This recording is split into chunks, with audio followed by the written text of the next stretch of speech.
नमस्कार दोस्तों, ऋग्वेद में आपका बहुत बहुत स्वागत है। आज हम पढ़ने वाले हैं ऋग्वेद के तृतीय मंडल के सूक्त नंबर 30 देवता इंद्र के बारे में। तो चलिए शुरू करते हैं।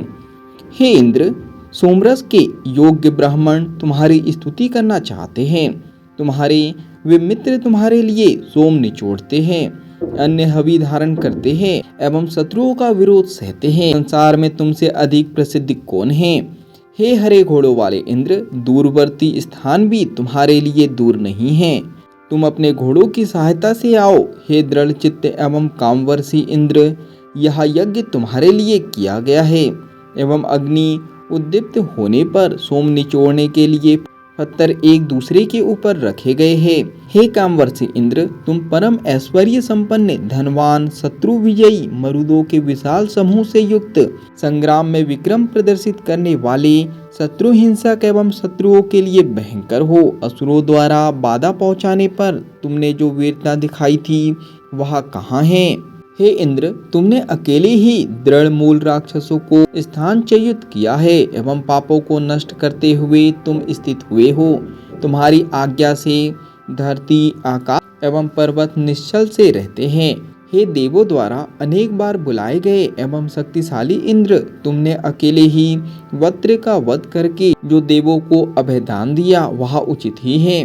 हे मेघवन, लोक में तुम्हारी महिमा प्रसिद्ध है कि तुम सीमा रहित धरती और आकाश को मिलाते हो। हे इंद्र, तुम्हारा अश्वयुक्त रथ शत्रुओं की ओर उत्तम मार्ग से चले एवं तुम्हारा वज्र शत्रुओं को मारता हुआ आए। तुम सामने आने वाले, पीछे आने वाले तथा भागने वाले शत्रुओं को मारो। तुम संसार को यज्ञ पूर्ण करने की शक्ति दो। हे नित्य ऐश्वर्य युक्त इंद्र, जिस मनुष्य के लिए तुम शक्ति धारण करते हो वह पहले अप्राप्त ग्रह संबंधी वस्तुओं को प्राप्त करता है। हे पुरोहित, घृतादि हवि से युक्त तुम्हारी शोभन बुद्धि कल्याणकारी है तथा तुम्हारी धनदान शक्ति असीम है। हे पुरोहित इंद्र, तुम माता दानवी के साथ वर्तमान बाधक एवं गरजने वाले असुर वज्र को बिना हाथों का बनाकर चूर्ण कर दो। हे इंद्र, बढ़ते हुए एवं हिंसक वज्र को पादहीन करके अपनी शक्ति से मार डालो। हे इंद्र, तुमने महती, सीमा रहित एवं चंचल धरती को समतल करके उसके स्थान पर स्थापित किया था।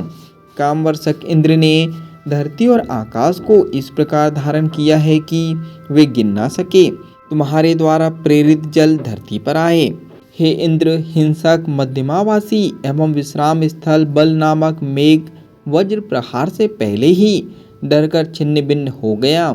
इंद्र ने जल निकालने के लिए मार्ग सुगम कर दिया था। सुंदर एवं शब्द करता हुआ जल पुरोहित इंद्र के सम्मुख आया था। इंद्र ने बिना किसी की सहायता के धरती आकाश को परस्पर मिला हुआ एवं धन संपन्न बनाया था। हे सूर्य एवं रथ स्वामी इंद्र, हमारे पास रहने की इच्छा से रथ में जुड़े हुए घोड़ों को आकाश से हमारी ओर हाको। इंद्र ने सूर्य के प्रतिदिन के गमन के लिए जो दिशाएं निश्चित की है, सूर्य उनका कभी उल्लंघन नहीं करते। सूर्य जब अपना मार्ग समाप्त कर लेते हैं तो घोड़ों को रथ से छोड़ देते हैं, पर यह काम भी इंद्र का ही है। सब लोग रात बिताने के बाद उस उषा काल की समाप्ति पर महान एवं तेजस्वी सूर्य को देखना चाहते हैं। उषा काल बीत जाने पर सब लोग अग्निहोत्र आदि को ही कर्म समझते हैं। ये सब उत्तम कर्म इंद्र के ही हैं।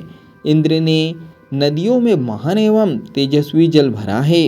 इंद्र ने नई ब्याई हुई गाय में परम स्वादिष्ट खाद्य पदार्थ रखा है, इसलिए वह दूध धारण करके घूमती है। हे इंद्र, राक्षस मार्ग रोकने वाले हैं, इसलिए तुम दृढ़ बनो व यज्ञ एवं स्तुति करने वाले यजमान तथा उसके पुत्रादि के लिए मनचाहा फल दो।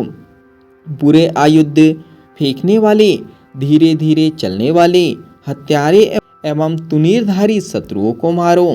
हे इंद्र, हम समीपवर्ती शत्रुओं का भयंकर शब्द सुन रहे हैं। तुम अपने संतापकारी वज्र का इन पर प्रयोग करके इन्हें मारो। इन शत्रुओं को जड़ से समाप्त करो। इन्हें विशेष रूप से बाधा पहुंचाओ तथा पराजित करो। हे इंद्र, पहले राक्षसों को मारो, इसके बाद इस यज्ञ को पूरा करो। हे इंद्र, यज्ञ में विघ्न डालने वाले राक्षसों को जड़ से नष्ट करो, उनका बीच का हिस्सा काटो तथा ऊपर का भाग समाप्त करो। चलने वाले राक्षस को दूर फेंक दो। ब्राह्मणों से द्वेष करने वाले उस राक्षस पर संतापकारी अस्त्र फेंको। हे विश्वपालक इंद्र, हमें घोड़ों का मालिक एवं अविनाशी बनाओ।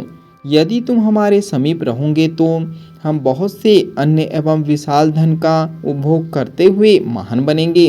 हे इंद्र, हमारे पास संतान युक्त धन दो। हे इंद्र, दीप्ति युक्त धन हमारे पास लाओ। हम तुझ दानशील के धन के पात्र हैं। हे धनपति, हमारी अभिलाषा बड़वानल के समान बढ़ गई है, तुम उसे पूर्ण करो। हे इंद्र, हमारी इस धनाभिलाषा को गायों, घोड़ों एवं दीप्ति युक्त धन से पूरा करो। इन संपत्तियों द्वारा हमें प्रसिद्ध बनाओ। स्वर्ग आदि सुख के अभिलाषी एवं यज्ञ कर्म में कुशल कुशिक गोत्री ऋषियों ने मंत्रों द्वारा यह स्तुति की है। हे स्वर्ग के स्वामी इंद्र, बादलों को फाड़कर हमें जल दो। इसके बाद उपभोग के योग्य अन्न हमारे पास आए। हे कामवर्षक, तुम आकाश को व्याप्त किए हो। हे सत्य सामर्थ्य मघवन, हमें गाय दो। धन प्राप्ति वाले संग्राम में उत्साहपूर्ण धनवान, सकल विश्व के नेता, स्तुतियाँ सुनने वाले, शत्रुओं को भयंकर युद्धों में राक्षस विनाशकारी एवं शत्रुओं के धन के विजेता इंद्र को हम रक्षा के लिए बुलाते हैं। ये सूक्त यहीं पर समाप्त होता है। जब तक के लिए आप कमेंट्स में सनातन लिख सकते हो, चैनल को सब्सक्राइब कर सकते हो और बेल आइकन को दबा सकते हो ताकि आने वाला सूक्त आप मिस ना कर सको। जब तक के लिए धन्यवाद।